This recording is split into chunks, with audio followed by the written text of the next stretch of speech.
Welcome back, everybody, to Season 3 of the Israel Gap Year BEN podcast. I can't believe I'm even sitting here introducing you guys to this season. There was a lot of work that went in to all the episodes that we're about to discuss. And as you see, it's a little bit different of a setup from what I'm typically doing. This season, just as a heads up for everybody, is going to be done virtually. And specifically, the reason why I'm doing it is because I want to do as many episodes as often as I can. I'm going to try to shoot for once a week over the next few months, and I want to get as many yeshiva and seminary teachers and educators and just people that are influencing everyone in Israel on this podcast. And the reason why I'm doing it virtually is because I found that over the past 2 seasons, it was very hard, Baruch Hashem, with all their busy schedules, to get them to come all the way to Beit Shemesh to film an episode, and then I couldn't really get as many people as I wanted to. So for this season specifically, episodes are going to be done virtually. I'm trying to keep the quality as high as possible so that you guys still feel like you're enjoying a podcast and that you don't want to not listen to it anymore. So without further ado, just to introduce you to who I interviewed today, I just finished my episode with Rabbi Shlomo Anapolle. He works for Machon JCT. He is the director of Machon, which is a men's and girls college in Israel. It's an international program with over 160 students. He has an amazing background in America. He grew up in Teaneck. He went to MTA and YU, and he was in charge of the Israel Club and the Sephardic Club. He taught at TBC and Nale. He made Aliyah to Grus, where he finished his smicha, and now he took over director as Machon Lev and Machon Tal, and he's just done so much. And the reason why I brought him on this podcast today to talk about staying in Israel after Yeshiva and Seminary is because he's so holding in this conversation. I've known him personally, and we've talked about this, he and I, over the past few years, and I decided that if I'm starting off season 3, I have to start it off with Shlomo Anapolle to discuss this topic, Ian, because he is a perfect person to talk about staying in Israel after Yeshiva and Seminary. So I hope you guys enjoy this episode. Sorry for talking so long in this intro. I typically try to keep them short. So without further ado, enjoy my conversation with Rabbi Shlomo Anapolle. Here we go. Welcome to the Israel Gap Year BEN podcast. I'm your host, Avi Proctor, and in each episode, we get BEN in depth into the remarkable lives of individuals in Israel who dedicate themselves to inspiring the next generation of Klal Yisrael.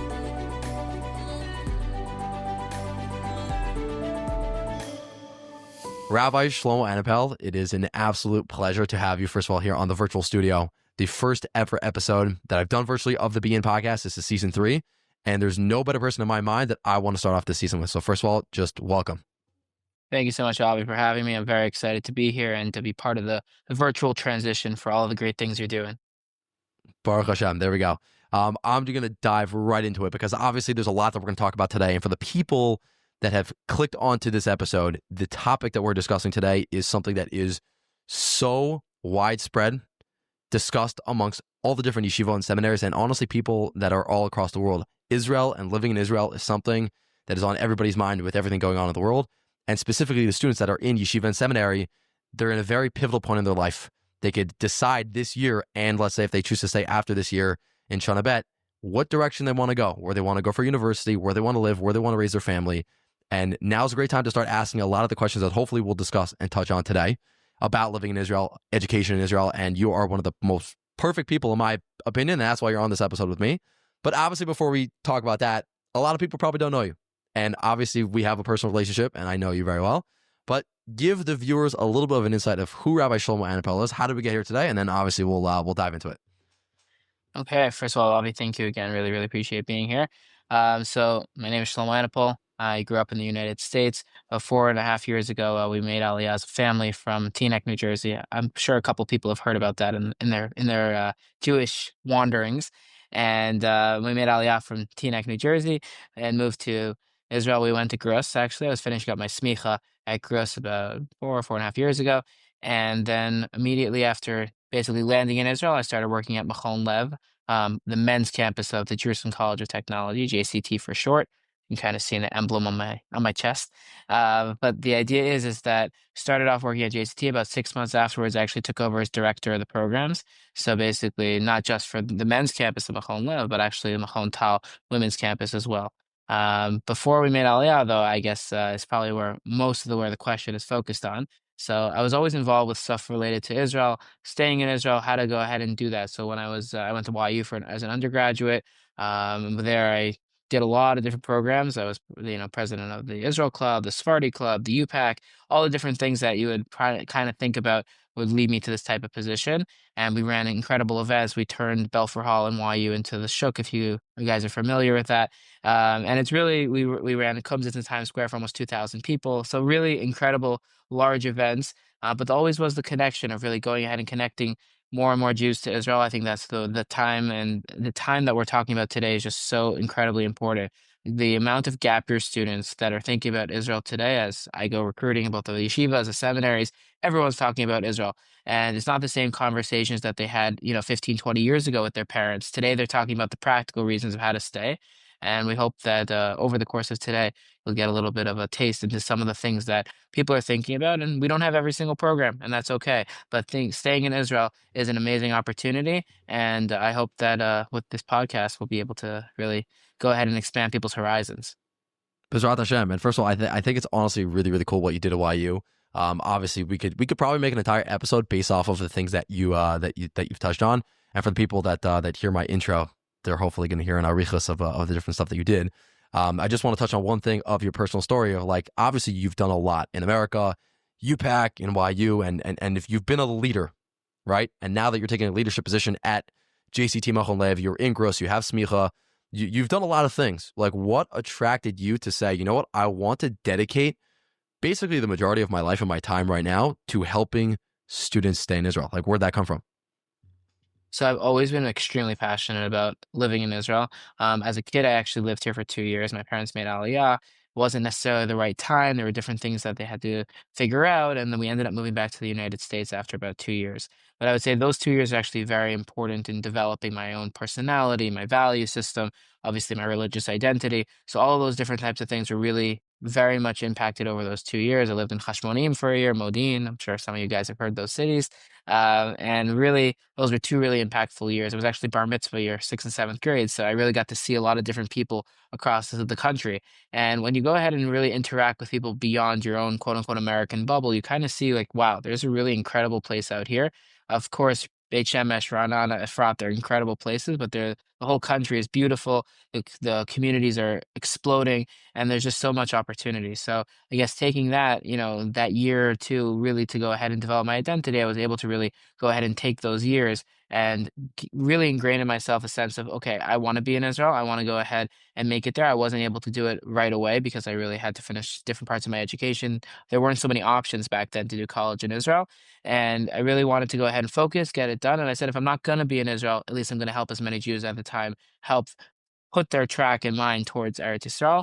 And I think that that's something that I really always took for myself, and being able to be in this position now where I'm literally influencing and steering more and more young people to come to Israel in a practical way, that Bezrat Hashem, they'll be able to succeed and grow families here, is just beyond incredible. I think that's really, really cool. And obviously you have a very unique story. I'm just thinking about it right now, and now we're about to get into the kishkas for the whole conversation of a conversation we had a few years ago. It was in the parking lot of Grus. And you were talking to me after you just took the position at Machon Lev, and something I think is very unique about yourself, and hopefully people will get to learn about that over the course of this podcast, is you're a visionary in a way that you see the bigger picture. And sometimes to build something up and to make a revolution in a certain way, or to just build something, it takes time and effort and patience. And I think that's something that's very unique about yourself. And obviously it's a tribute to who you are in terms of your character. And it's just very, very special. So we're gonna jump into that. The first thing I think we have to start on is a foundation. And as I touched on this a second ago, is 15, 20 years ago, the conversation of staying in Israel after Yeshiva Seminary, very minimal, right? I definitely wasn't in Israel. I was not in Israel then, but seeing what has changed, at least in the past 5 or 6 years, the conversation has grown and grown and grown. More people are staying to do the army. More people are doing Shirut Lumi, going to college, whatever that may be, but staying in Israel in whatever capacity. So I'm going to phrase a question to you, because I think you'll give a good answer on this one. Why are so many people beginning to think about it right now? What changed? So you're asking an incredibly important question, and I think it's something that when we look at the statistics, I think especially young people today, I know myself, I'm a sports fan. Everybody likes statistics. So if you think about how many students were to stay in Israel, 2, 3 years ago versus 20 years ago, it's a very big difference. Meaning, if there was approximately, let's just say, 2,000 gap year students, something like that every year, it's give or take, depending on how many babies were born that year. But realistically, it's about 2,000 gap year students. back 20 years ago or so, maybe 1, 2% were staying in Israel. So, very small numbers. About 5, 7 years ago, those numbers started shifting to 7 to 10%, which significant, but not incredibly crazy. When you think about army, Sheirut, and colleges, like, 7 to 10%, if you're talking about your 2000 number, you're maybe talking about, 200 students, not a crazy amount of numbers. But I would say that post COVID, and then especially once October 7th hit, the spike just exponentially grew, to the point where today we're talking in the 25% range of gap year students that are thinking about staying in Israel. So we're talking about incredible numbers. If you talk about how many guys are drafting into the army, how many girls are doing Shirut Lumi, and how many are staying in college, the numbers are through the roof. And these are numbers that many different Jewish organizations are tracking very closely. But that's the stats side. But let's talk about like some of the practical sides. I think that the conversation 20 years ago, when a student, a young boy, girl would go to their Iman Abba and say, "Hey, I really want to stay in Israel. I just got inspired after my gap year." They're like, "Okay, great idea. Go back to the United States." And why was that conversation like that 20 years ago? And I think the main reason was just the practical side. There weren't really so many options that existed that were really built to help integrate young people into the state of Israel. Meaning there's always the one or two Yechidei Skula that would go ahead and jump in, and they would say, "Okay, I'm going to do this no matter what, even if my parents don't agree. Hopefully my parents do agree, but maybe my parents don't. And I'm going to jump in and I'm going to go ahead and do the army, go straight to college afterwards, whatever the option was, I'm going to go ahead and do that." But realistically, those Yechidei Skula were Yechidei Skula. There were only a couple of them. But the last, 5 to 7 years especially, the foundation has been laid for so many different options of staying. And whether it's army programs that have exploded from, 30 guys a year to now almost 150 guys a year. Shirut Lumi, which was maybe 20, 25 girls a year to now almost 125 this past year. The numbers are incredibly, incredibly large because the programs have existed. I mean, there's incredible people out there in the community that are going ahead and building more and more programs. Many organizations are stepping up. So the same idea of those Yechidei Segula, they exist, but they're no longer Yechidei Segula, and they're very much focused on going ahead and building tracks. And one of the things that we did by us is we really went ahead and created tracks with the Ministry of Aliyah, which when they saw what we did with our programs of going ahead and building academics, OPON, and all those things that as a young person needs to succeed, they went ahead and said, "Okay, we're going to go do this now at 30 different programs across the country." So in today's, college scene, there's definitely a lot more options, but beyond the college scene, there's also programs and tracks specifically for going into the army, for going into Shirut Lumi, and the practical hesitations that parents had 20 years ago are just no longer applicable. Everybody wants their kid to stay home. That's not a question. But the conversation and the quote unquote argument that had 20 years ago is not as relevant today on a practical level. Just one more thing I think that is very important to mention is that staying in Israel, especially if you're doing college in Israel, from a cost perspective, is just so much more cost efficient. So the conversations of how you're going to support yourself and all those things, they're very different conversations than they were 20 years ago. I think those are some of the practical reasons why this jump is just exponentially growing every day. I think that is phenomenal, and we're gonna dissect everything that you said. I want to touch on one thing. Obviously, you said 20 years ago, a lot more people were scared, right? It's a lot more unknown. Not everything's laid out in front of them, and it's not always so clear. So, in terms of what you see now, when you speak to students, where's the feeling at? Is there more of a willingness to want to learn? Are people still scared? If they're scared, what are they scared about? And also parents of the like. I mean, what do you see out there from speaking to so many people? For sure. So there's definitely on the parent side of things, I think that there's a questions of community landing, where they're going to go. Shidduchim is always a question that does come up. There's a lot of things that do come up from the parent side. Most of those, I think there are good answers for, and great organizations that are doing incredible work to go ahead and support all of the different, building communities. JLIC has done a tremendous job across the entire country. 7, 8 years ago when they started in Herzliya, today they're now at, I think I've lost track, they're at like about 10 different college campuses across the country. So there's really an incredible amount of communities that are being developed by young people that are making Aliyah, and communities build even more. I can just take one example from this past Shabbos. We actually ran for the first time a Give Out Mordechai Shabbaton in Give Out Mordechai for Anglo couples, Anglo students, and we had almost 150 people at this first time event. And it's not like a small thing. I mean, you probably know a lot of the grist couples that have moved over to Give Out Mordechai, but beyond that, there's an entire Machon Lev community and future Machon Tal community as well. So that is one example of a community that is grown and grown and grown as more young people are thinking about staying in Israel. And I think that community builds more and more community is definitely a conversation that, you know, 10 years ago, the Herzliya, the Givat Shmuel community existed, but they were growing. When JLIC came in and really built those communities, I think that was a big, big fear reduction factor for many, many parents, but especially who are worried about that. But even on the student side, because people are always nervous to jump in, they don't want to be there without their friends. And I think that being able to make going to Israel and staying in Israel normal is something that, I'm very happy to be part of that picture. But I think that that's something that really has a lot of that fear factor has gone down.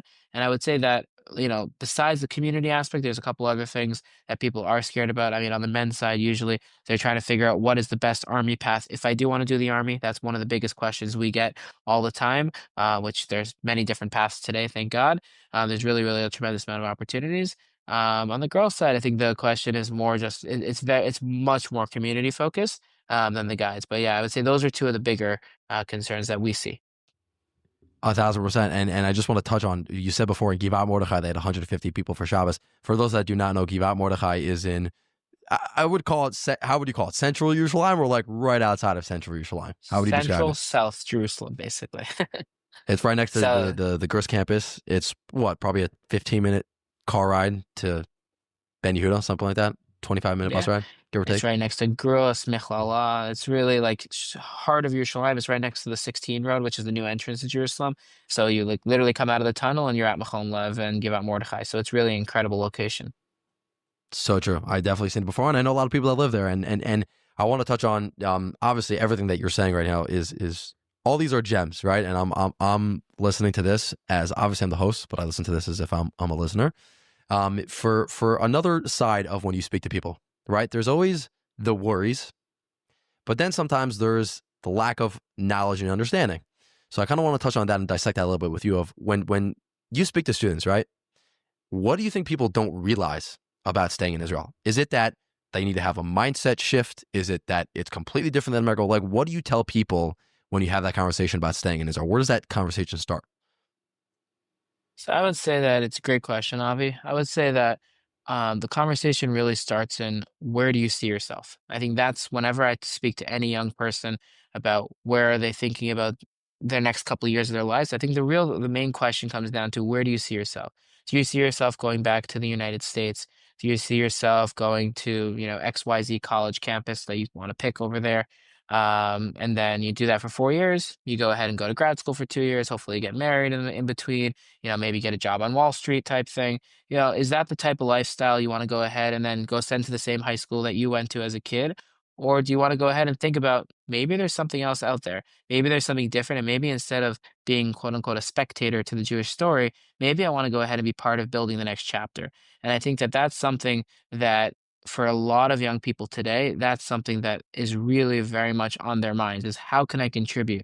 Especially post October 7th, that question has hit almost every single person, whether you're a young person, older person, it doesn't make a difference. That question has really been, I understand I'm part of a Jewish nation. I want to go ahead and contribute. And what a lot of young people realize is the best way to contribute to the Jewish nation is being part of the Jewish state and being part of the Jewish nation here in Israel. And I think that once they hit that, realization, that click happens in their mind, like I want to be part of something greater than myself, then they start thinking, wait a second, if I really want to do it, what are the options? How do I go ahead and do that? And then they start researching, army, Sheirut, college, working. There's many different ways that they approach the question afterwards. But I think that shift is so noticeable. I think it started, subconsciously, I guess, during COVID, when people were really locked down. It was the first time that Jews were not allowed to fly to Israel unless you were an Israeli citizen. That hit a lot of people, boom. And then all of a sudden it became like, wait a second, I can't go to Israel now because the country's not just not open for me. And, for a lot of Americans, especially as someone who comes from the United States, that was like never heard of before. How I can't just hop on an El Al flight and be in Israel and 14 hours later, that's not a possibility. And I think that was a subconscious thing. And then once the October 7th, unfortunately, October 7th happened, the explosion of, okay, I really want to be part of something bigger than myself is really where that conversation hits a lot of people. 1,000%. And to echo that point that you just said of when you're living in Israel, obviously people use the terminology, the analogy of you're a fan in the stands or you're on the playing field. And yes, there's a beauty to being part of building up this land in this country, and it's mamish, it's crazy, and it's very special. I want to touch on another thing that you said of coming to Israel. Right, a lot of people think sometimes, what community is really out there for me? Like how many opportunities do I have to move to a place where I can raise a family or even go as a single? Because we're talking post Yeshiva and Seminary for most of the people that are listening to this. So give people a little bit of understanding for people that are listening to this right now. If a kid is in Yeshiva and Seminary right now, or even their parent is listening to this podcast, and they're like, okay, like what type of like communities are there for me? Whether it's on a university campus or outside, like give people. Obviously, we don't have to go to a whole arichas of describing everything that's out there, but is there anything out there, if you have to say? So I think it's a two ways to approach a type question. I think that it's definitely probably the top question that both students and gap year students and also parents are asking is, okay, Baruch Hashem had an incredible, successful Shana Aleph, Bet, Gimel, Dalet, Hey, whatever it is. Where do I go afterwards? Like, what's the next step? And I think that communities tend to break down into two categories. I would say you have the post college community, meaning the post gap year college community, which means that I went ahead and associated myself with a certain place that I'm going to be studying, a certain degree of interest. And then there's the kind of like actual communities that are location based, if that makes sense. So you have people that are, just take an example, that are learning in Herzliya at Reichman, but they're going ahead and living in Tel Aviv or Givat Shmuel, or the opposite. So I think that, that could be someone who's either learning in college there or learning in Bar Ilan, or someone who's even learning in Machon Lev. We have someone who commutes in from Herzliya. So there's a lot of different ways that people, I think, go ahead and think about communities. But I think that first question is really the most important is, what's my next step? Where am I going? And if I understand that I want to go to college, great. Let's look at the different college options. If I want to go to, if I want to go continue in my yeshiva, a lot of times, but for guys, that means a lot of times going to the army. So then I'm going to look at what communities are near that, location. And for girls, a lot of times if they're thinking about Sheirut, then they're looking at the different Sheirut options. Do I want to live in the new Sheirut house near the Mizrahi headquarters, which is an incredible opportunity? Do I want a little bit more, immersive experience by living in the Benot Sheirut apartments in Kiryat Moshe here in Yerushalayim? There's a lot of different options I think that people are thinking about, but the first question they have to figure out is, what's my next step? I think that's a very, very good point, and I'm gonna ask a question in a way it's, I guess, somewhat specific, right? So most of the people that come on a gap year are not most, I would say almost all of them in every modern Orthodox yeshiva and seminary. They're all English speakers, and they come from somewhere in the diaspora, whether it's America, England, Australia, whatever that may be. And sometimes students come, and I've heard this conversation all the time. They're like, I am not staying in Israel because I'm not Israeli. I don't do the culture. It's not me. I'm too American, whatever. Is that a reason for someone to not even entertain the conversation of staying in Israel? What would you say? The answer is absolutely not. I would say that there are tons of communities today that are what we call, if you lack a better term, insular, where they're only American or Anglo. That definitely exists. I could give you a very long laundry list of different communities that exist, and there's 100% a place for every single person like that. Meaning, Eretz Yisrael is for every single Jew. I'm a very big believer in that. There are certain things that you will have to learn how to deal with. As an American coming to Israel personally, there's bureaucracy that exists here. Everybody kind of has to learn how to deal with that a little bit. But I think that someone who wants to live in Israel and wants to live in a quote unquote Anglo community, that's incredible. And I would say that the vast majority of Olim, they end up living in Anglo communities, and that's totally fine. And that's incredible that they have their drasha on Shabbos in English. That's fine, and that's amazing. For those that want a little bit more of an Israeli type vibe, then there's more of the transitional communities. And some people who want to live full on in Israeli communities, you can go do that as well. But at the end of the day, people who want to have a completely American type experience or completely Anglo type experience, that's totally fine. And there's definitely places for them. As I like to joke and say, for those that think that they're going to stay American in Israel, they could do it. Just remember, your kids will be Israeli. Very, very well said. I often talk about with my wife that, my daughter is going to be teaching me how to speak basic Hebrew words when she's, 3 years old, when I'm struggling to get by. But listen, we all got our things, right? That's the bracha of Aliyah, is that, as much as we want to go ahead and stay the same, we're going ahead and integrating and we're going ahead and building something together. And I think that that's something that, we think about, okay, everything has to be exactly like us. No, it doesn't have to be. That's okay. And it's incredible to be able to learn from our kids. And as someone who, Baruch Hashem, now has three little kids, I learn every single day. And just hearing them talk about, like my son this week was talking about Sefer Bereshit, and like knowing every single day of Bereshit at age of 4 is just crazy to think about. And he's just speaking the whole thing in Hebrew. It's amazing. And maybe I couldn't do that at his age, but I'm just strapping nachas that he's able to do it today. So, and every single parent who makes aliyah, whose kids speak, who only speaks English, that's okay. They can do it, and it's a beautiful thing. So true, and I mamish love it, and your kids are really really adorable. On the topic of this, of like being an Anglo in Israel, if you want to call it that, for a lot of students, and obviously this is one of the foundational points of the conversation today. A lot of students that are Anglo are like, okay, maybe I'll entertain the conversation of staying in Israel after this year. I want to go to university. I want to get educated. Now, take me through that. Obviously, you work for JCT, but we still could talk about other institutions here, and that's totally fine. You're just very knowledgeable. That's why, obviously, I brought you on this podcast. If someone says, my Hebrew is not good enough, I'm not going to an Israeli-speaking university, what is out there for someone, and are there good opportunities? Great question. So I would say that today, almost all of the college programs break down into two categories, or I guess technically three.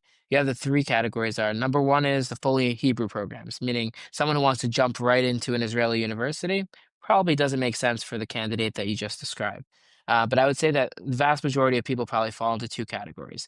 You have the category of the guys and girls who want to go ahead and study fully in English. There are a couple of places that are still doing that. But what's become extremely popular over the last, I would say, especially 2 years, has been what we call transitional or hybrid programs. Basically, no one likes the word hybrid from Zoom, so I call them transitional. But in general, the transitional programs basically start off in English for a year or two, depending on where you're going, with Ulpan, tremendous amount of support during those first 2 years, and then eventually you move over to the Hebrew side. Now, for 70% of people, that's scary, meaning that's something that, like, why would I ever think about doing something like that? I could just go back to America, do my degree fully in English, and then make Aliyah afterwards. I could tell you the amount of people that I've talked to with that taina is just through the roof. And the answer is that it's really, really hard to come back once you don't make the decision to stay.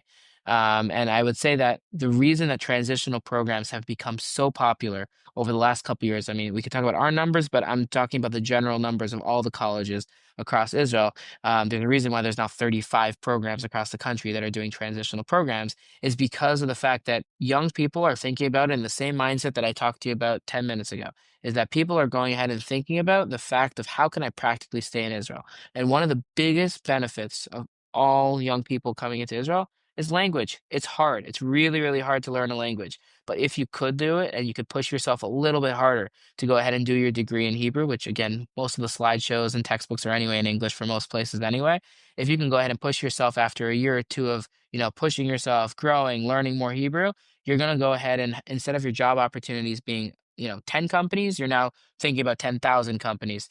So you're basically becoming a much, much better candidate for employability, which is, again, the practical conversations that are happening in today's, young people to parents, generational conversations that are happening. Literally, I love what you just said, and I want to touch on one of the last points that you just mentioned a second ago. Obviously, you said this. If you learn Hebrew, you're taking your opportunities from this and widening the gap. That's a big topic of conversation for a lot of people. And honestly, from speaking to a lot of people, that's one of the reasons why they say, I am not staying in Israel. There are limited opportunities. If I'm an Anglo, where am I going to find a job? I don't want to be that guy that's, just working for an American company. Maybe I want to get a job in Israel. So for someone that's in that box, which in my opinion is a lot of people, that their Hebrew is not proficient enough, so they're doing a degree in English in Israel, are they inhibiting themselves to get a job after? Are there a lot less opportunities? Can they still figure it out if they don't get the Hebrew part? Touch on that a little bit if you can. It's a great question. It's one of the questions that we definitely deal with in terms of just recruiting in general, is how do we go ahead? Now our programs, we used to have English programs. All of our programs are now transitional. The main reason we made that shift is ideological. Number one is we want to go ahead and set up students for this amount of success, not this amount of success. But even within this amount of, individuals and companies that exist, you can be very successful. And I think that that's definitely something that should not inhibit anyone from making Aliyah. There are those that don't know a word of Hebrew that are running, incredibly profitable companies here in Israel. And that's okay. And that's incredible. And it's amazing. What we try to do as a program is to go ahead and give our students as many tools as possible to succeed on the broader spectrum. We're very, very big into that. But for those that want to go ahead and be in fully English programs, or they want to go ahead and get American jobs, that's incredible. And there's a lot of people that do it. And I'm sure a lot of parents out there that can encourage that for their kids as well. There's a tremendous opportunity. And there's a need for it. Just as you mentioned, there's the individuals who are very, very scared about moving over to the Israeli side or to integrate into Israeli communities. That's totally natural, and that's part of moving to Israel. Is everybody has different challenges that they have, and if this is something that they feel that's challenging for them or they're not able to do it, that's okay, and that's why those programs do exist. Our program is definitely one that really does want to help transition because we really believe that if a person is motivated to succeed, especially from a language perspective, if they really want to do it, we're giving them the tools, whether it's the actual pond, whether it's the actual, we actually took our nursing students to do an entire L in the hospital. So they actually got to be with patients, taking blood, pulse, all that type of stuff, which is like really, really cool to think about. But we actually went ahead and did that because we realized that, it's nice to learn Hebrew in the classroom, but at the end of the day, hour or 2 to 10 hours of volunteering and stuff. There's so many volunteering opportunities out there that can go ahead and help you integrate, learn language, and really give you an immersive experience. So that's why we really do push the transitional options. But for those that really want to do the fully in English degree options, they're incredible options, and we've had them for years, and they definitely fit those that are the right type of candidate for those. For sure, for sure. And I want to touch on what you said a second ago. Obviously, I'm always dissecting what you say. For someone that's thinking about the conversation, staying in Israel, a lot of people think, I have to make Aliyah, I'm staying in Israel, I'm fully committed. What if somebody's in that position where they're like, I want to try it, maybe I'm not fully committed. Can they do it without fully making an Aliyah? Could people say, you know what, I'll just stay a year after Yeshiva Seminary and try to do is there a trial kind of option, if that makes sense? You know what I'm saying? Oh yeah, 100%. And we get this question all the time. I'd say as follows. Basically, you have a bunch of different options here when you're talking about, if you want to talk about Army, we can have a whole entire conversation about Army, but let's just talk about, that trial period. The first year after, especially if you're doing a transitional program, almost every single transitional program is set up that after the first year, you take up a couple basic academic classes, you learn OPAN, and then at the end of the year, you can kind of decide, hey, do I want to continue with this on the Hebrew side, or do I want to go somewhere else? And maybe I can go ahead and take my credits and go back to the United States if it really wasn't for me.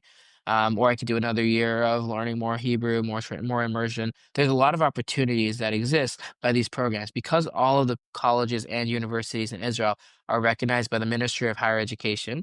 It's not like the United States where you have different accrediting agencies and you have to figure out, do my credits transfer, do they not? You literally take your syllabi transcript and you go back to the United States or wherever you want across the world. There's only one accrediting agency for JCT, for Hebrew U, and for every other college and university in Israel. So from that perspective, a student is never losing anything because they can go ahead and take their credits wherever they want.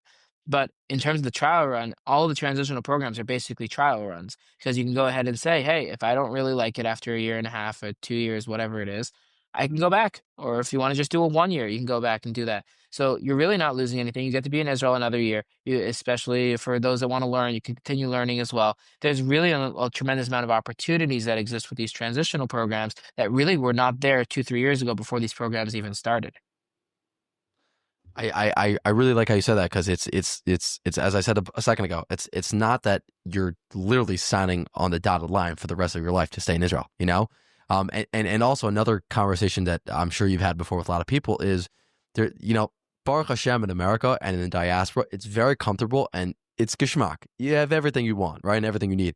Do you ever, when you're speaking to students, come from the position of trying to convince them in quotations to stay in Israel when you might have someone that says, I go back to America, I have all that I want. I have a nice house, I can make a lot more money, I could drive this car, I could have Dunkin' Donuts, I could have everything you could think of, right? They're valid arguments. Meaning, do you ever come from the side of, obviously you want people staying in Israel, do you say, you know what, If those people have that perspective, it's not even worth it. Or is it, what would you say to those people that might be listening to this and be like, nah, that's what they would tell you, what I just said?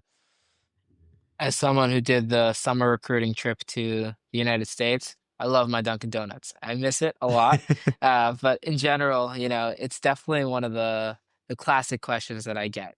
And the answer is yeah, probably in the United States you might make more money, but you usually have a lot more expenses, if that makes sense. So a lot of times when we lay out the practical conversation with the potential, candidate, applicant, whatever it is, we go ahead and we talk to them about, if you want to look at a dollars and cents thing, yeah, you could make X amount of money, but your expenses might be here and you might only be saving a little bit of money or a lot. I don't know. It really just depends.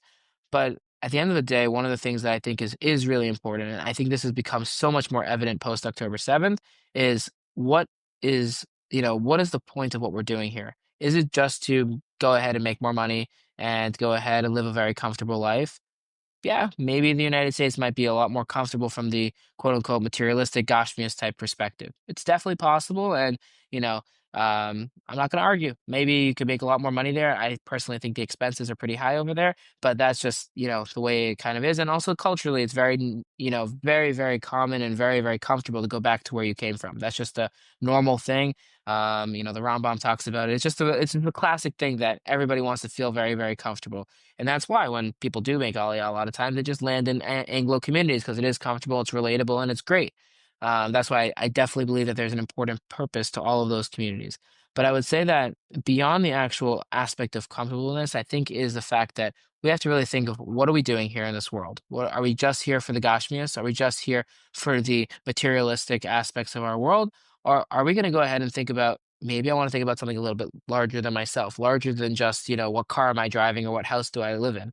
But maybe I want to think about what is the most meaningful life that I'm going to live? And the most meaningful life, a lot of times, is not necessarily focused on the most comfortable aspects.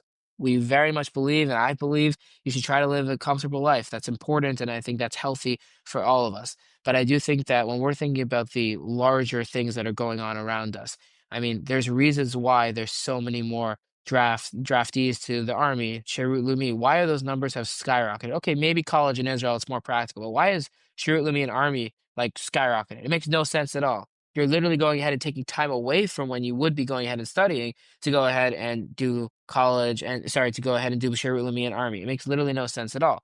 Why are people doing it? Because they're realizing I want to live a more values driven life. And if my values as a Jew is to go ahead and to contribute to the Jewish people and to go ahead and become, go ahead and become someone who's going to contribute on and on and on as much as I can to the next chapters of the Jewish story, maybe I don't need that gigantic house. Maybe I don't need that, really, really nice car. Maybe I can go ahead and have a mid-level house and a mid-sized car, and that's okay. Anyway, Israel's a smaller country than, the United States, England, or wherever you're coming from. So, anyway, everything's going to be a little bit smaller, or maybe a lot smaller. It's okay. But I think that that's something that is really, really hard to break. I think that's especially for young people that I speak to all the time. That's one of the hardest things is just learning to, I guess, what's the best way to put it? I guess to how to go ahead and say, I don't necessarily need my Dunkin' Donuts and I want my Dunkin' Donuts, but I don't necessarily need it as much as I might have had. Maybe aroma's good. I don't know.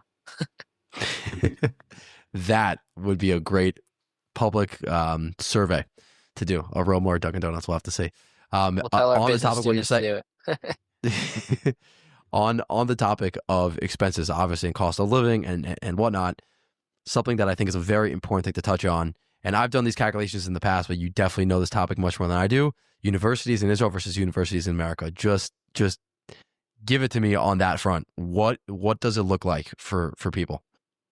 Your average university in the United States costs between $50,000 and $75,000 a year. That's for this academic year. Most likely next year is going to go even higher.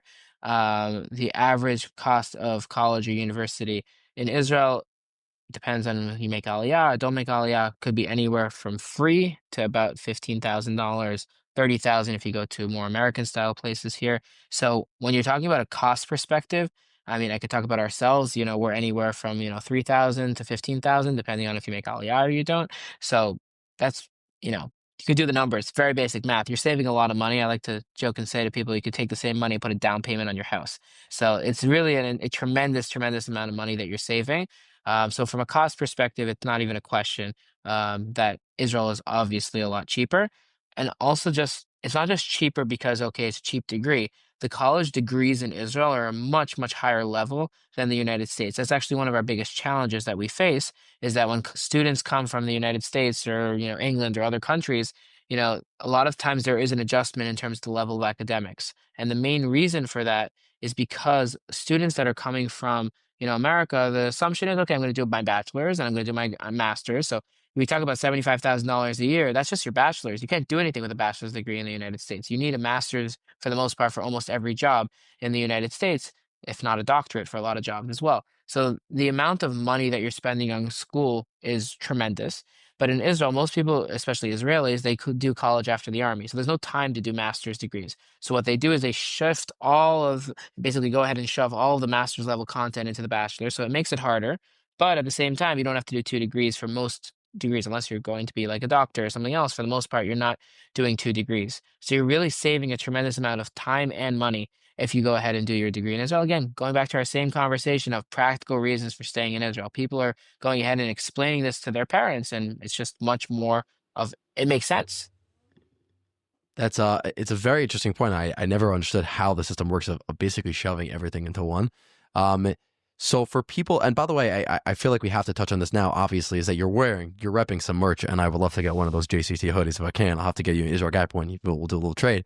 But what is JCT? I know Jerusalem College of Technology, Machon, but even for myself to learn more and for the viewers, give us a little bit of a rundown on what it is. Amazing. So I appreciate you asking. Obviously, I'm repping a little bit of merch. We have a lot more merch in the office, so anybody who does a campus tour gets tons of stuff. But basically, the idea is as follows. About 50, 60 years ago, right after the Six-Day War, Professor Zev Lev, not sure if you heard of him before, but Professor Zev Lev, he was someone who made Aliyah from the United States, similar to probably many of our listeners. And he made Aliyah. He was a huge Talmud Chacham, but at the same time, an incredible, incredible physicist. And he would go ahead and build these crazy, crazy laser things. I don't even know. It was like amazing, amazing things that he was doing. And he had a vision. His vision was basically to go ahead and create a institution that's going to go ahead and have the future leaders of the state of Israel coming out of that institution. That was his vision. We whenever we have orientation for the new students, we plaster it in front of them as you guys are part of this story. And basically the idea is to create an institution where we're going ahead and building leaders, not of just tomorrow, but leaders of today as well. And I think that that's something that what we're really trying to do here is to go ahead and give young people the skills to succeed, especially in the state of Israel for those that want to stay, the amazing, amazing opportunities that exist. When we're talking about, an institution of almost 60 years at this point, it's not a young institution. The international program started about 15 years ago, but we have a network of about 15,000 graduates across Israel. And these are not graduates that are just doing, any random thing. These are some of the people that have designed the Iron Dome, some people that have designed the Arrow 3 system, which basically took out all the Iranian missiles the past 2 years, which every single one of them could have leveled entire neighborhoods here in Israel. We're talking about the clearest sense of what we call Shomer Yisrael, the defenders of Israel. They are in the leadership of Israel in the defense side, in the healthcare side. I mean, our nursing school is the #1 nursing school in the state of Israel. It's just crazy stats. And the idea is to go ahead and build a program that's really where the international program came from, to build the same success that we had on the Israeli side for 60 years, to go ahead and open our doors to the English speaking community. And I have the unique privilege to really oversee and be in charge of both the men's program, Machon Lev, and the women's programs at Machon Tal, and really going ahead and shaping the leaders. Today, tomorrow, I mean, our students are leading communities. They're doing incredible, incredible things. I mean, we have our graduates are from JLIC, Rabbanim, literally leading communities, all the way to, investment bankers, defense tech, startups. We have students that have built over 100 startups alone. Like, we're talking about incredible things. And these are young men and women that are coming to Israel many times without family. And they say, you know what, I'm going to be here. I'm going to make the most of it. And that was exactly what Professor Lev thought of in his vision. He didn't really think about the international aspect because it was 60 years ago.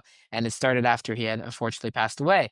But Baruch Hashem, we've taken his original vision and now we've expanded it to really go ahead and say, look, you can do this also. And we really built programs that are going to go ahead and help young individuals really succeed here. It's really special, by the way, and it's really amazing. And I've seen it from the sideline because obviously we were neighbors together for when you were starting at Machon, and I've seen it through now. And for those that And I can watch say the I've seen the growth of IGY the last couple of years, and it's beyond incredible. And that's why we have such an incredible relationship. And I'm looking forward to keep seeing amazing things that you're doing, Avi. Baruch, I appreciate it. I think you were there honestly when I started Israel Gap Year in my Shanaf, I right before remember the COVID broke out. conversations. It was good. It was good times, Baruch Hashem, and happens to be. I'm glad to say that Machon Lev is one of the biggest partners from just an institutional standpoint for Israel Gap and what we do. I want to also have you touch on just a little bit of I know you brought up with Rosner and you're doing different things to make that transition from yeshiva and seminary easier for students in Israel. I think it's really cool. So touch on that a little bit so you give viewers a little bit of an idea of what's going on. For sure. So I like to say that we're what we call kind of like a startup program. That's what I said 4 years ago. And that, when you're a startup, you always want to think about what does the market need? What are people looking for in terms of staying in Israel? And we did a lot of market research. We talked to probably hundreds, if not thousands, of gap year students and talked to them and said, what do you guys need? Some of our seniors actually even did their senior project, interviewing gap year students of how can we go ahead and make a better option for young men and women to stay in Israel. And I think that that's basically where we started the conversation. And a couple things kind of came up. The first thing was we need to have incredible Ruchani leadership. We have to have leadership that is coming from the leaders of today in the community. And when we went ahead and said, who is the best person for us to go ahead and bring in that would go ahead and take this program to the next level, it was not even a question that Rabbi Shalom Rosner was the one that we wanted to bring in. We reached out to him a year before he even was considering us, and the time wasn't yet right. He talks about this openly, so we said, okay, Beseder, we'll wait a little bit, and then Baruch Hashem, things came together, and we reached out to him again, and he was Baruch Hashem very interested in moving and bringing us. He was very interested in coming to the program. He's now a Rosh Beit Midrash, which is beyond incredible. He oversees both the men's campus, women's campus. He teaches on both sides, obviously much more on the men's side. And then this year we actually had the opportunity to bring in Dr. Mimi Fuchs from Chicago, New York, and Nala recently in New Jersey, and she's taken over on the women's side as well. So really, one of the main things we got from the market research that we did is we really need to bring in incredible role models that can go ahead and students, young people can go ahead and see people that have, number one, made Aliyah like themselves, going ahead and doing the actual, thing that they thought of for so many times. Can I actually do it? Can I not do it? And have actual leadership that can go ahead and guide them to it. And I think those were some of our things that we really did right in the beginning. But one of the things that I think was super important over the last couple of years is really developing more partnerships and going ahead and working with the different gap year programs to go ahead and say, what do you guys need? Whether it's the Army programs where we've reached out many times to many of the different Army programs, Baruch Hashem, great relationships with all of them. Going to, last year we launched the MMY Bet partnership, which was an incredible opportunity to go ahead and say, how do I go ahead and fill those 6 months gap that most girls feel after January, which is something that no one really necessarily thought of. But we said, I give tons of credit to Rev David Katz of MMY that we can go ahead and really think of ways of meeting the need of the students. And I think that's what has really taken our program from, basic startup mode to really, I think, becoming a pretty large force here in the state of Israel for international students. I mean, just as we like to throw out stats, so we have to throw out the stat that we're actually by percentage, the largest international program in the entire country, which is just crazy stat. 6% of the entire student body, not just our international program, but the entire student body are Olim. It's an amazing, amazing stat, and we're extremely proud of it. And we go ahead and help individuals really go ahead and succeed here in Israel. Wow. I first of all, I think that's really cool. And obviously I've seen this from the sideline, and I have to give a plug because obviously I think it was season 1, I interviewed Rav Rosner right before he took the position at Machon Lev, and a lot of people enjoyed that podcast. So if somebody got about 44, I think we're about 44 minutes into this episode, if they got this far and they want to be entertained even more, go back and listen to my podcast with Rabbi Rosner. Obviously, shout out him. I kind of want to touch on, just as we kind of come to a little bit of we're going to finish in the next few minutes. What's your advice to a student that might have gotten this far in the episode, and even their parent? Give dual advice if you can. If they overlap, that's fine.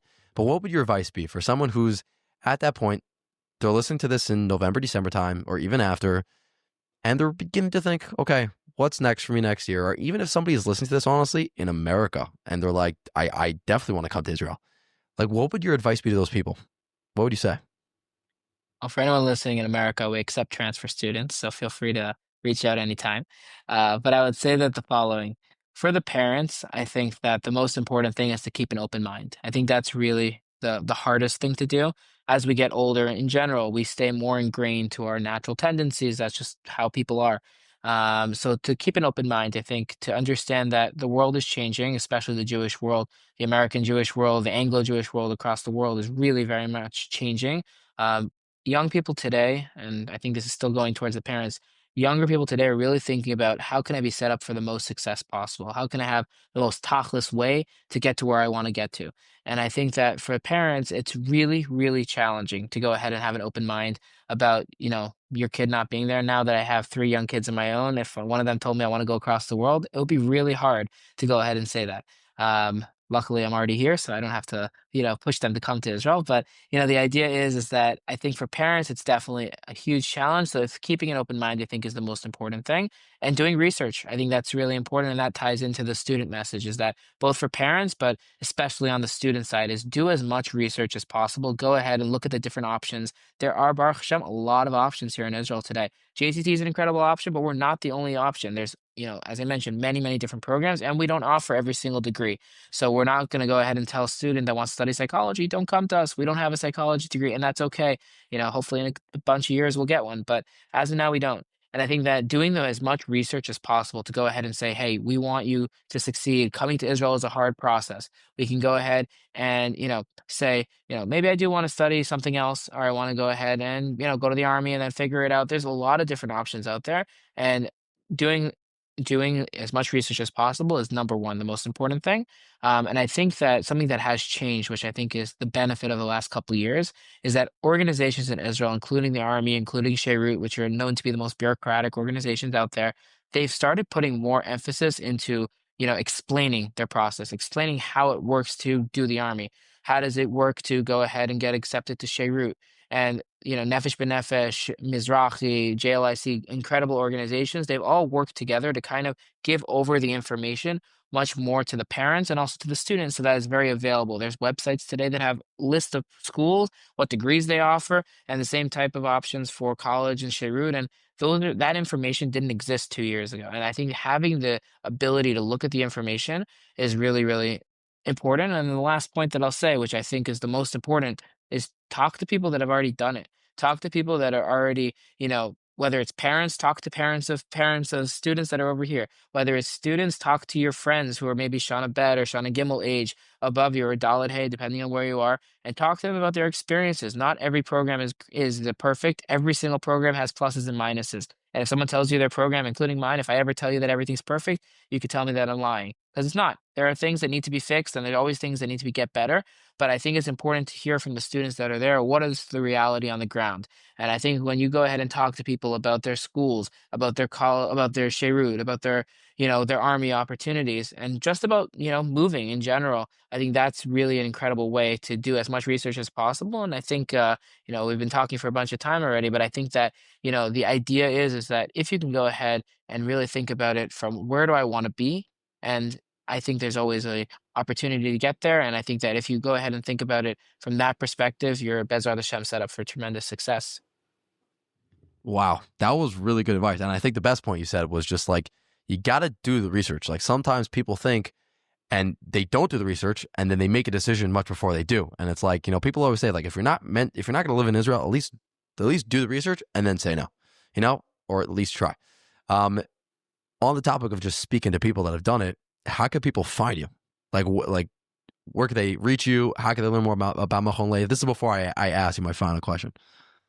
Okay, great. So anyone who wants to reach me, you can reach out on WhatsApp. You can reach out on our email. Like I'll give it over to you. Obviously, you can post it with the video as I'll well. put it in the bio. But Yeah. yeah, you could definitely put in the bio. At the end of the day, as I tell many, many individuals, whether it's JCT related or just Israel related, I give tons of advice to Olim. Baruch Hashem, I have made Aliyah myself, and I really feel like it's one of my missions to really help give back to as many people as possible. Whether it's about real estate, whether it's about any communities in Israel, like Baruch Hashem, we have a lot of families that are making Aliyah with their kids, especially when it's their last kid. That's like a big thing to make Aliyah as well. It's become a big, you may need to do a whole episode on that, but that's basically a new trend that exists. People making Aliyah with their last kids doing their gap years. And we go ahead and help parents and students and whatever we can do because we really believe in the wholesome Aliyah process, not just saying, okay, come to Israel. Like the joke used to be Israelis like Aliyah but don't like Olim. That used to be like the joke. Say, okay, we're going to try to bring in as many Jews from America, from England to Israel, and then we'll drop them there and let them fend for themselves in the big Israel. Today, that's not the case, meaning there's still the aspect of coming to Israel, but there's so much more support that exists here today. So for myself on a personal level, I'm really more than happy to go ahead and, speak with people. I talk to, both friends that are making Aliyah, career advice of where they should start setting their resumes, who they should network with, to real estate, to, many different things. Obviously, colleges is one of my main times that I'm speaking about to people. But I would say that if you can go ahead and really network, I think that's really important. And whatever I could do to assist in anyone's network, I'm more than happy to. I'm Israeli. I mean it. And I'm going to echo that for anybody that's like, should I reach out to Shlomo? Should I?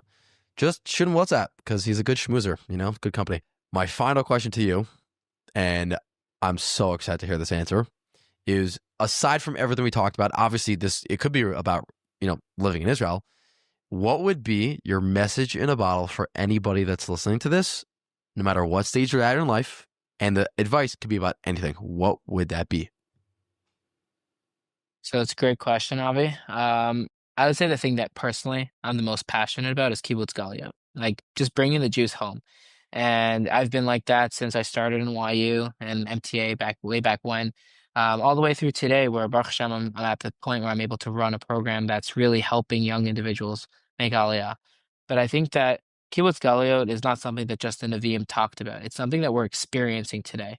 And I think that when we're looking at why things are happening, we all as religious Jews believe that kibbutz galuyot is going to happen. And, many different rabbanim, specifically Rav Kook, he talks about the different ways that kibbutz galuyot happens. But I think one of the messages that I want to give over, and hopefully the message is, it's possible. You could do it.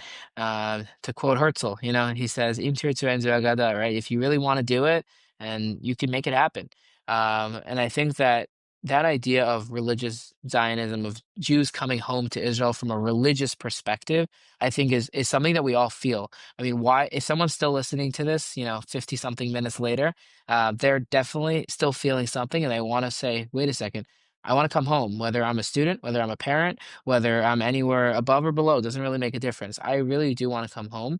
And they're trying to figure out how to do it. And I really mean it. If someone wants to go ahead and figure out how to do it, I'm more than happy to be a resource to connect because I really do believe that we're living in such incredible times where we're going ahead and seeing momish people thinking that would have never thought about coming to Israel before. They were ready to stay in their Dunkin' Donuts lifestyle for life. But they're really thinking, wait a second, I can go ahead and maybe take a break from Dunkin' Donuts. I'll still go visit. But I really do think that there's a possibility for me to come home and to really go ahead and say, wow, I want to be part of the Jewish story. And there's a lot of different pathways to that, and there's a lot of different ways to do it. And as I tell everyone when I go recruiting, there's many different ways of coming to Israel. But you have to first decide, hey, do I want this? Is it part of what my value system is as a Jew, as an individual? And if I do want it, let's make it happen. How do we go ahead and do that? And I really enjoyed this conversation today, Avi. It was really incredible. I hope that this will be an opportunity to help at least one, but I hope many more young people, older people, anywhere in the middle, think about coming to Israel in a practical way. And it's really kibbutz galuyot. It's amazing. And I'll end off with the message that whenever I go to the old city, I'm sure we have a lot of listeners here who are either in Yeshiva or Seminary in the old city. Whenever I go to the old city, there's one place that has always struck me as probably the most incredible place in the entire old city. It is right outside of Eshel, Rova, Hakotel area. There's this square, and on the side of the square is the pasuk, very famous pasuk that, as I think you're nodding and you're seeing it. And Od Yeshvu Zkenim Uskeno Berchavot Yerushalayim Yeladim Mesachakim Berchavoteh. Is that there'll be a day down the road, thinking about this many thousands of years ago. The Navi said, down the road, this is going to happen. There's going to be a day where young people and old people are going to be sitting in the streets of Yerushalayim and they're going to be playing. And this is exactly what's happening. When you take the light rail, when you go to the shuk, when you do anything here in Yerushalayim, you're seeing the words of the Nevi'im coming true. And if there's no other reason just than that to be part of that incredible message, that's the essence of what it is to be a Jew. And I think the beauty and the bracha of Kibbutz Galiot is we're able to see that. And there are thousands of years where people were davening for this, and this is happening. Let's be part of it. You're a geschmack. You got me sold. What can I say? That would, if I need a pitch to want to stay in Israel, I think you got me. And to echo what you just said, like really, like this was a awesome conversation. To kick off season 3, there's no better way to do this. And if people got this far in the episode, like kol hakavod, the fact that people are even thinking about what can I do after this year, and leaving Israel is an option. And obviously they can reach out to you. They can reach out to me personally because, you know, I did stay in Israel and I have, you know, a lot of different people that I know here, and shout out obviously my sister-in-law Nava, who lives in Baca. I got to give her a shout out. She's staying here and she's doing it after seminary. And there's just so many awesome, amazing people that are doing it, that have done it.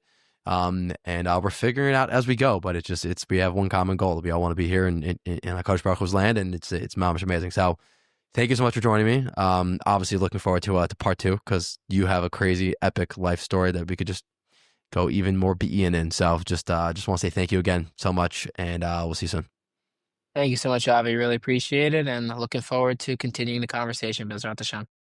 I hope you guys enjoyed that conversation with Rabbi Shlomo Anapolle. It was really amazing, honestly. As I always tell you, being the host, it's really awesome just getting to listen to what people like Rav Shlomo have to say about the things that they're so knowledgeable. And specifically in this conversation, it was in regards to staying in Israel. And if there's one thing that you guys could take, hopefully, from this episode, in my opinion, is that if you're thinking about staying in Israel for next year, just do the research. Try your best to make the most educated decision possible. And it's okay at the end of the day if you say no to staying in Israel. And that's fine. Everyone is entitled to whatever they think is best for them. But try your best, as Rav Shlomo was saying at the end of the episode, to do whatever research you can to decide if this is the right step for you, hopefully for the future of your life and your family and everything. So I hope you guys enjoyed this week's episode.